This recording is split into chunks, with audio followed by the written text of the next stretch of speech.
پہلا باب، فلسفہ اور اس کی تاریخ۔ میں ان کو حکیم تو نہیں کہہ سکتا کیونکہ یہ تو بڑا نام ہے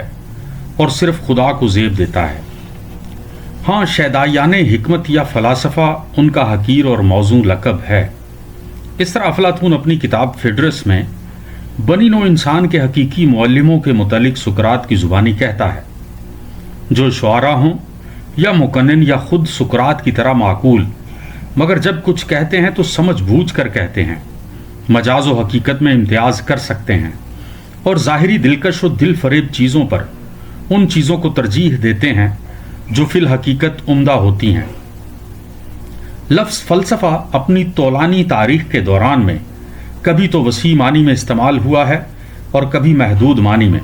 مگر کسی زمانہ میں بھی اس کا استعمال اتنا جزئی واقعات کی تحقیق کے لیے نہیں ہوا جتنا کہ جس عالم میں ہم بود و باش رکھتے ہیں اس کی نوعیت اصلی کے دریافت کرنے اور جس قسم کی زندگی اس عالم میں گزارنا ہمارے شایان شان ہے اس کی تحقیق کرنے کے لیے ہوا ہے۔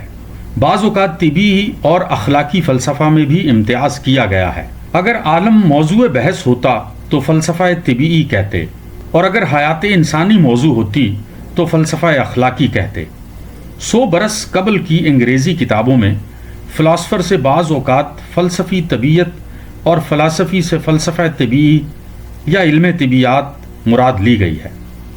اس کی وجہ یہ معلوم ہوتی ہے کہ اس زمانہ میں انگلستان میں یہ رائج تھا کہ جو کچھ الہامی ذریعہ سے حاصل ہو سکتا ہے اس سے اگر قطع نظر کر لی جائے تو ان استقرائی اور ریاضی قواعد کے علاوہ جو علوم طبی ہیں استعمال ہوتے ہیں۔ اس عالم کی نوعیت کے معلوم کرنے کا کوئی اور ذریعہ نہیں ہے، اور اس کے ساتھ انسان کا سب سے بڑا فریضہ یہ خیال کیا جاتا تھا کہ وہ اس فطرت یا طبیعت کا حامل و ترجمان ہو جس کی عادات کی وہ ان قواعد کے ذریعہ سے تحقیق کرنا چاہتا ہے۔ دوسری طرف دیکھو تو عوام کی زبان میں فلسفی سے اکثر وہ شخص مراد ہوتی ہے جو اپنی زندگی میں حالات و اتفاقات کے رحم و کرم پر نہیں ہوتا۔ اس میں شک نہیں کہ اس سے اس قسم کے معنی متصور ضرور ہوتے ہیں، کیونکہ فلسفی جانتا ہے کہ اس کو کس قسم کے عالم میں زندگی بسر کرنی ہے، اس لیے جو کچھ اس کو پیش آتا ہے وہ اچانک پیش نہیں آتا، تاہم اس کے علم پر نہیں بلکہ عمل پر زور دیا جاتا ہے۔ آج کل ہم فلسفہ طبی کا اس قدر عام طور پر تذکرہ نہیں کرتے جتنا کہ علم طبی کا کرتے ہیں، اور حیت طبیعت، کیمیا یا حیاتیات کے ماہر کو ہم اس وقت تک فلسفی نہیں کہہ سکتے جب تک وہ اپنے مخصوص فن کے علاوہ اس عالم کی نوعیت اصلی کے انکشاف میں مصروف فکر نہ ہو، جس میں ذہن بھی ہے اور مادہ بھی، وحدت بھی ہے اور کثرت بھی، انفرادیت بھی ہے اور عام قوانین بھی ہیں، اور اپنے آپ سے اس قسم کے سوالات نہ کرتا ہو کہ مادہ اور ذہن میں باہم کیا تعلق ہے، جو شے ایک ہے وہ متعدد اور جو متعدد ہیں وہ ایک کیوں کر ہو سکتی ہے، فرد کیا ہے، جو شے فرد نہیں ہے وہ حقیقی کیوں کر ہو سکتی ہے۔ اس کے باوجود ہم کسی فرد کی تعریف ایسے الفاظ کے بغیر کیوں کر سکتے ہیں جن کا اطلاق اور افراد پر نہ ہو سکتا ہو۔ اس قسم کے سوالات علوم طبی کی تحقیقات سے پیدا ہو سکتے ہیں، لیکن ان کا تصفیہ علوم طبی کے اسلوب تحقیق سے نہیں ہو سکتا۔ جب تک علمی محقق اس قسم کے سوالات نہیں کرتا اس وقت تک وہ ہماری اصطلاح میں فلسفی نہیں کہلا سکتا، اگرچہ شاید اس وقت ہم اس کو فلسفی کہہ سکتے ہیں جب وہ ان سوالات کو کر کے اس نتیجہ پر پہنچ جاتا ہے کہ ان کا کوئی جواب نہیں، اس لیے ان کا اٹھانا ہی بے سود ہے۔ افلاطون کہتا ہے کہ فلسفہ کی ابتدا حیرت سے ہوتی ہے، اور بلا شبہ صرف وہی حیوان فلسفیت سیکھ سکتا ہے جو اشیاء کے تغیر کو یوں ہی نہ سمجھے بلکہ خود سے سوال کرے کہ یہ کیوں ہوا ہے، کس طرح ہوا ہے، اور یہ مان لے کہ ہر تغیر کے لیے کیوں اور کس طرح ہونا ضروری ہے، اور جو کچھ اس کو پیش آئے اگرچہ وہ ان الفاظ میں ادا نہ کرے اس کو وہ کوئی خاص اور جداگانہ واقعہ خیال نہ کرے بلکہ ایک مسلسل تجربہ کا جزو اور ایک ایسی محیط حقیقت کا پہلو سمجھے جس میں اس کے علاوہ جو کچھ کے واقع ہو چکا ہے یا ہونے والا ہے وہ بھی شامل ہو سکے۔ لیکن ہم اس حیرت اور استعجاب کو اس وقت تک بمشکل فلسفہ کہہ سکتے ہیں جب تک کہ یہ طفلانہ حالت سے نہ گزر جائے جس میں اس کی محض ایسی کہانیوں سے تشفی ہو سکتی ہے جیسی کہ ہم اقوام عالم کے علم الاصنام میں پاتے ہیں،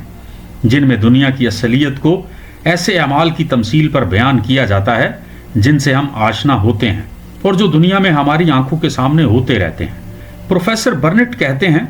कि जिन लोगों को हम फलसफा यूरोप का बानी कहते हैं, उनका हकीकी कारनामा सिर्फ इस कदर है कि उन्होंने कहानियां कहना छोड़ दिया। और क्या था? हालांकि उस वक्त तक कुछ भी ना था। बयान करने का बेसूद और ला हासिल काम छोड़कर इसके बजाय खुद से ये सवाल करना शुरू किया कि इस वक्त जो दुनिया में चीज़ें नज़र आती हैं ये दर हकीकत क्या हैं। जिन लोगों का वो यहाँ जिक्र करता है वो मुहक्किकीन के उस ग्रोह से ताल्लुक़ रखते हैं जो 6ठी सदी कबल मसीह में मलित्ता में गुजरा है। मलित्ता साहिल एशियाई कोचक पर एक आबाद व मुतमव्वल शहर था जिसे आबाई ओनिया के यूनानियों ने आबाद किया था। उन्हीं अशखास से हमारी तारीख़ फ़लसफ़ा का आगाज़ होता है।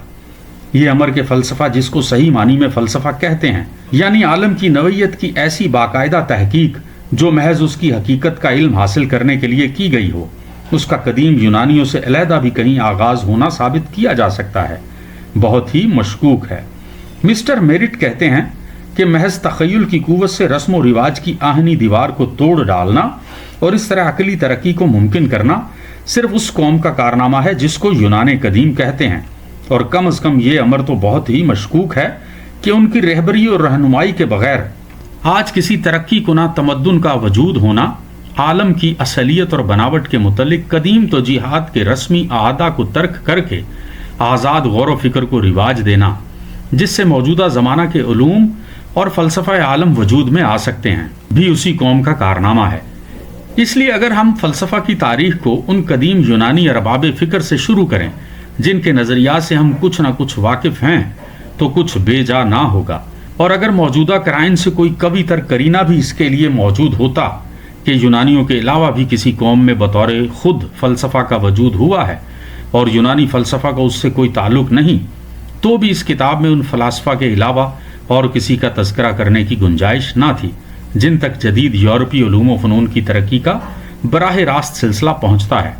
और इसमें शक नहीं कि इस सिलसिला में कदीम यूनानी फ़लसफ़ा सबसे पहले आते हैं। इसलिए हमारी तारीख़ का आगाज़ फ़लसफ़ा यूनान से होता है। उनके ज़माना से लेकर हमारे ज़माना तक यूरोपी तमद्दुन के हल्का में ऐसे मसाइल पर गुफ्तगू होती रही है जिनको हम फ़लसफ़ियाना कहते हैं, और इसमें उन नताइज का ज़रूर लिहाज रखा गया है जिन पर यूनान के अकाबिर फ़लसफ़ा पहुँच चुके थे। ये गुफ्तगू मुख्तलिफ ज़मानों में कमो बेश शिद्दत और कमो बेश आज़ादी के साथ होती रही है। नीज़ उन हुदूद की पाबंदी भी कमो बेश ही हुई है जो उसके बानियों ने उसके लिए मुकर्रर की थी। बेकन कहता है कि ज़माना के शोर और बंजर हिस्से भी गुजरे हैं जिनमें तमद्दुन के फल, जिनमें फ़लसफ़ा भी दाखिल है, पूरी तरह परवरिश नहीं पाते हैं। ऐसे ज़मानों में फ़लसफ़ियाना मसाइल पर बहस रुकी रही है। उन ज़मानों में जिन लोगों ने उसको जारी रखा है उन्होंने महज कदीम दलाइल को दोहराया है, बल्कि अक्सर कदीम दलाइल भी फरामोश हो गए हैं या उनको भी गलत समझा गया है। इलावा अज़ीं ये गुफ्तगू हमेशा कामिल आज़ादी के साथ भी नहीं हो सकी। बाज़ औक़ात नतीजा का खौफ दामनगीर होता है या बिलफाज़े अफलातून इस अमर का कि दलील हमको कहाँ ले जाती है। बाज़ औक़ात ये फ़र्ज़ कर लिया गया है कि माफ़ूकुल तबी क़ुव्वत ने बाज़ उमूर की तरफ रोशनी डाली है जिसकी हम बिला खौफ व ख़तर तरदीद नहीं कर सकते। बाज़ औक़ात ख़ुद मुतक़द्दमीन फ़लसफ़ा के नज़रियात के मुतल्लिक़ मुताख़रीन की ज़्यादती मालूमात बाज़ मसाइल पर उनके बतौर ख़ुद गौर करने में सद्दे राह हो जाती है। कभी ऐसा होता है कि नए मजहबी, अखलाकी, सियासी, जमालियाती तजर्बात इंसानी ख़यालात की गोया करवट बदल देते हैं और लोग इन उमूर के मुतल्लिक़ मुतक़द्दमीन की तालीम को नज़रअंदाज कर जाते हैं। ये उमूर भी दो किस्म के होते हैं। बाज़ औक़ात तो ये ऐसे होते हैं जो कदमा के सामने थे और बाज़ औक़ात ऐसे होते हैं जो कदमा के सामने ना थे। उन ज़मानों में अक्सर नुकसान भी हुआ है और नफ़ा भी। ऐसी गलतियाँ जिनकी मुद्दतों पहले इस्लाह हो चुकी थी फिर ताज़ा हो जाती हैं और कदीम खुराफात नए नाम पाकर ज़िंदा हो जाते हैं। लिहाजा फ़लसफ़ा की जिस तारीख़ का हम खुलासा करने की कोशिश करते हैं, अगरचे ये ऐसी बहस की तारीख़ है जो 6ठी सदी कबल मसीह से 20वीं सदी मसीही तक जारी रही, मगर ये बहस ऐसी नहीं है जिसमें एक बात का हमेशा के लिए तस्फिया हो जाता हो या जिसका हर कदम आगे ही को बढ़ता हो, बल्कि ये ऐसी बहस की तारीख़ है जिसमें अमली मामलात खलल अंदाज होते रहे हैं। ऐसे मुबाहिस दरमियान में आते रहते हैं जिनसे नफसे मुबहस को कोई ताल्लुक़ नहीं होता। इलावा अज़ीं